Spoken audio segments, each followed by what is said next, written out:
It has been a long time since we've done anything for The Sims, but here we are back again. And yes, we're in Create a Sim. We are not continuing Not So Berry at this moment. I actually really want to get back to that. That's been one of my favorite series to do. I just haven't had a lot of time to dedicate to it recently, but I absolutely love those characters. They are actually so dear to me and I have a ton of fun playing them. Also, if you can hear a fan, it is currently like 95 degrees outside and therefore it is like 80 degrees in my apartment. So if there's a fan, I'm so sorry. We're just gonna deal with the fan. But we're making a new sim and it's not for any challenge that is currently out on the internet because I sounded so old just now. On the internet, on your secular devices. Sorry. I need to cut that out. I probably won't, but I should.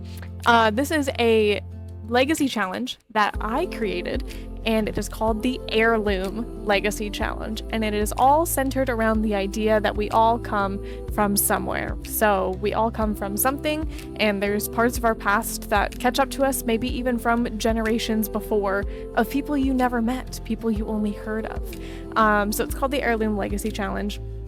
And I mostly wanted to make it one for myself because I thought it'd be fun to make a challenge. And on top of that, I wanted a legacy challenge that was 5 generations, at least to start. Maybe we'll extend it after we complete the 5 generations. Because obviously we have to play through it and make sure that it's playable and that it's fun, all those fun things.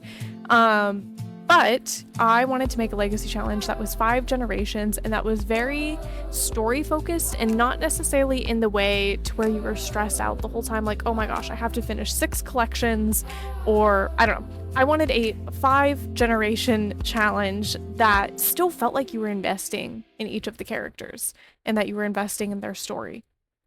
So obviously we are making our founder for Generation 1, and I will put up the graphic that I made. It's a very simple graphic. It's mostly text. If somebody wants to make a cuter version, I'll probably end up making a Tumblr to put this on. But Generation 1 is called The Root, and the traits have to be loves outdoors, family-oriented, and good. The aspiration has to be country caretaker, and the required skills are gardening level 10, parenting level 10, knitting level 10, cooking level 8. The career is a non-traditional career, so you could do gardening, you could do painting, you just can't physically go to work every day. And I wanted it to center around major life events. But before we get into that, I will read sort of the little blurb for Generation 1, which is called The Root.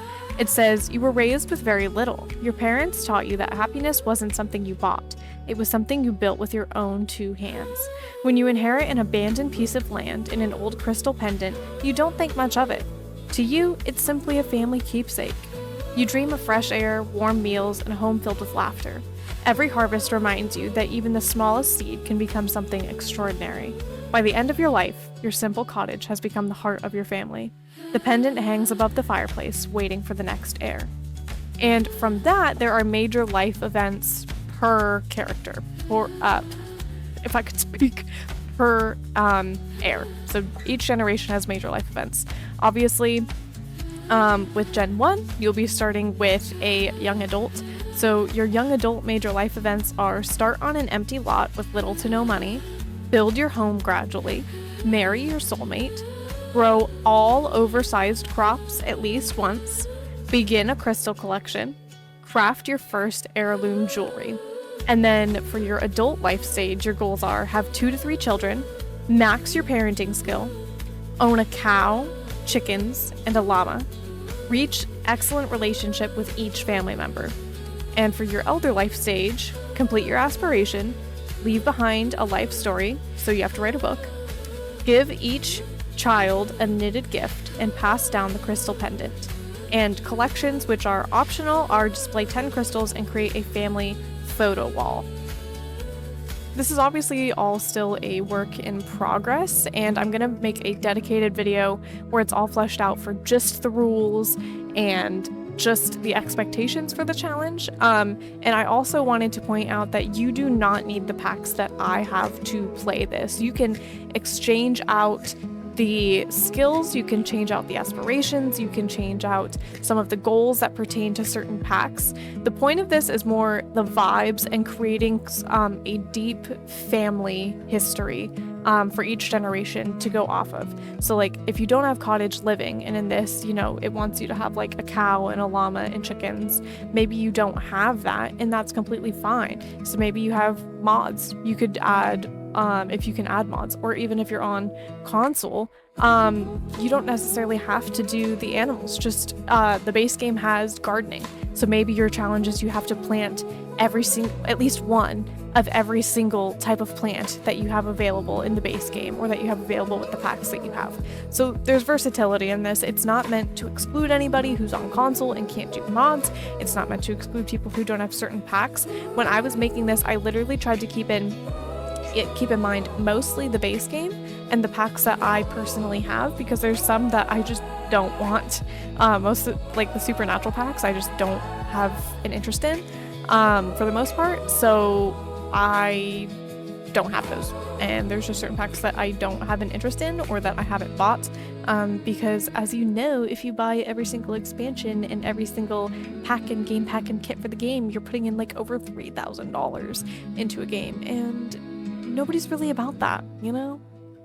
So this is where our founder really started to take shape. They were doing a sale, and I've never owned the knitting kit, and I believe this hair is from either Home Chef Hustle or knitting, because or maybe it's from fitness.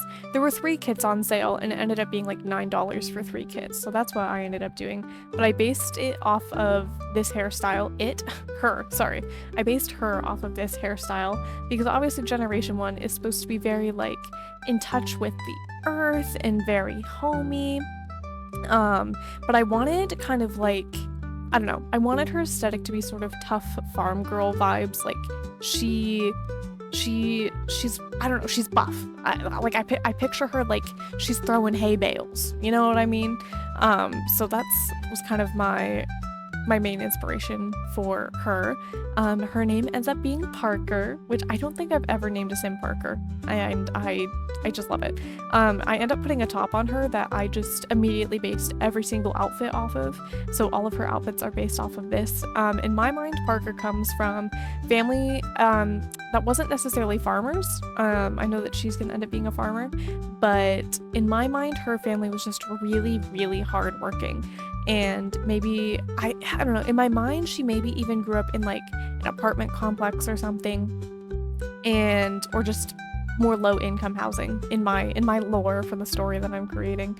So in my mind, she came from very moderate means, but it was always her dream. She loved to cook with fresh ingredients when she could with her mom. I even put on like a chipped fingernails, just because I thought that was a cute detail. Like, she does get her nails done, but they're chipped constantly because she's always working and she's always outside. But she values dressing well, and she values hard work. And so in my mind, when she sees the plot of land that that we're going to move her into in the first episode, it wasn't necessarily like, oh, she came from farmers and she knows exactly what she's doing. I think that's been her dream, because she wants to cook with fresh ingredients for her kids, and she wants to take care of animals, because growing up they didn't get to have pets just because they were focused on survival and hard work. So all of those things combined kind of equaled to me for her life story that this is something she's been dreaming of, which is why she's kind of starting from zero. And I just love the way she turned out. I'm really obsessed with her. I think Parker is the cutest sim ever. I put on some light-ish makeup. I mean, she does have like a big cat eye or like a big wing. I don't know makeup terms. I'm so sorry. She has a big splotch of eyeliner, but that's just kind of stylistically what I enjoy doing. I think modded makeup is really, really pretty in this game. So that is the Heirloom Legacy Challenge. I will be posting a video that goes into depth on the rules and sort of fleshing out everything. And I will also link in the description, and I will put screenshots at the end of this video of all of the generations and all of the rules and the goals for each generation. But thank you so much for watching. I'm going to let you go ahead and finish out this cast video with Parker, and I will see you next time.